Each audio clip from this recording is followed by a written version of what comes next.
Hi, friends. What are you going to do with that turkey now that Thanksgiving's over? Don't throw it away. Let's make some bone broth. Let's talk about bone broth. Number one, it's so expensive in the stores, and half of the bone broth out there does not have the great mineral properties and benefits that you can get from homemade bone broth.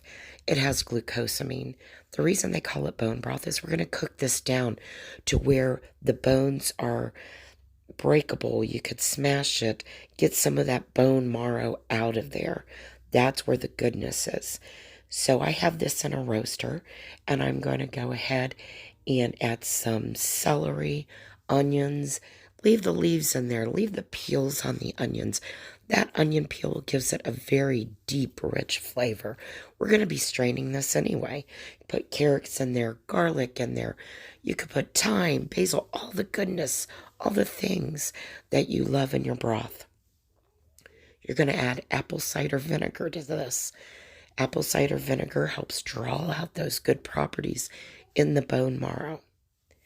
So once you let this process for 24 to 48 hours, of course, it will depend upon the size of your turkey, so it's just something you have to watch. Push down on those bones with a wooden spoon. Get all those vitamins out of the vegetables that you have in there with your bone broth. Once you go ahead and strain this, you're going to have to can it because this is not shelf stable.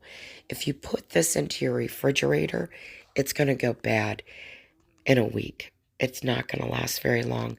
If you're a Rebel canner, you could water bath can this for 3 hours. I do not water bath. I can this. I go ahead and can it based upon FDA guidelines, and I do that for 45 minutes for a quart. 90 minutes for a quart, 45 minutes for a pint, and then it's shelf stable. When you're sick, bone broth is the one thing you want to sip on. It wasn't the Campbell's chicken noodle soup that Grandma was talking about. It was the bone broth. Stay healthy, friends.